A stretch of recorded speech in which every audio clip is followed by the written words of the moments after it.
সাহেব প্রতিষ্ঠিত জাতীয় সাংবাদিক সংস্থার আজকে এই মহা মিলন মেলা।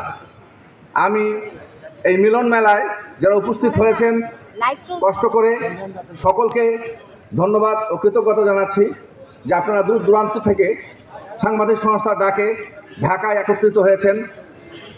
বাংলাদেশের সাংবাদিকরা এমনিতেই দুরবস্থার মধ্যে আছে, আর তার উপর আবার শীত। আমি আসছি উত্তরবঙ্গ থেকে, আমার বাড়ি রংপুর। মুই ভাই রংপুরের খাওয়া। যারা রংপুর আছেন বা উত্তরবঙ্গের লোক আছেন, লোকেরা তালি দাও, তালি দাও, তালি দাও। তালি দি সবাই দিছে, সবার না, তালি দি সবার না, তালি দি সবাই দিছে, তালি সবাই দেন। আমি যে কথা বলতে চাচ্ছি, সাংবাদিকরা বিপদে পড়লে সাংবাদিকরা পাশে দাঁড়ায় না। খুব কষ্টের বিষয়। কেউ কেউ এটাকে ইস্যু করে, কেউ কেউ লাইভ দেয়, লাইভ। অমুক সাংবাদিক বিপদে বসছে, আর একজন লাইভ সম্প্রচার করতেছে। ধিক্কার, ধিক্কার, তাদেরকে ধিক্কার জানাই। সাংবাদিকের পাশে সাংবাদিকে থাকতে হবে, এইটাই আলতাফ সাহেবের শিক্ষা। আমি সকলকে সতর্ক করতে চাই, যারা এইসব অপকর্ম করবে সাংবাদিক সংস্থা তাদের বিরুদ্ধে দাঁড়াবে। আর এই অনুষ্ঠান থেকে মুক্তিযুদ্ধ আমি একটা হুঁশিয়ারি দিতে চাই, সাংবাদিকদের পিছনে কেউ লাগবেন না। আপনার যতক্ষণ ক্ষমতাধর হন, ক্ষমতা চিরস্থায়ী নয়, ক্ষমতার পালাবদল হয়। যে আজকে সরকারে আছেন, খুব ভাব সাব নিয়ে আছেন, হ্যাংকারিঙ্গা ত্যাংকারিঙ্গা, কালকে দেখবেন নাই।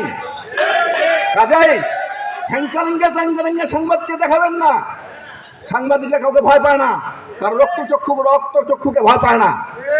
আমরা রক্ত দিয়েছি, রক্ত দেওয়ার জন্য তৈরি থাকি। সোজা কথা, যে সোজা কথা বুঝবে না তার সঙ্গে বাঁকা কথা বলবো আমরা।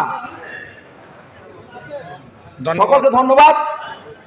আমার উত্তরবঙ্গ রংপুর অবহেলিত একটা অঞ্চল, যেখানে কোনো শিল্প নাই।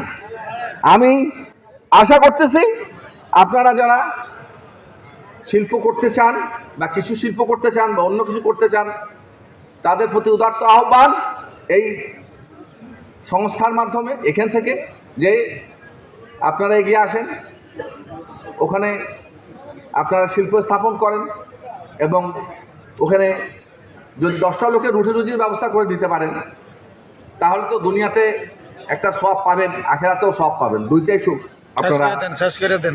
আমি সকলকে ধন্যবাদ জানাচ্ছি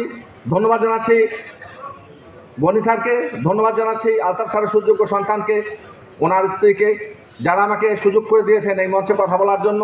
সকলের প্রতি কৃতজ্ঞ, সকলের প্রতি সালাম। আসসালামু আলাইকুম ওয়া রাহমাতুল্লাহি ওয়া বারাকাতুহু।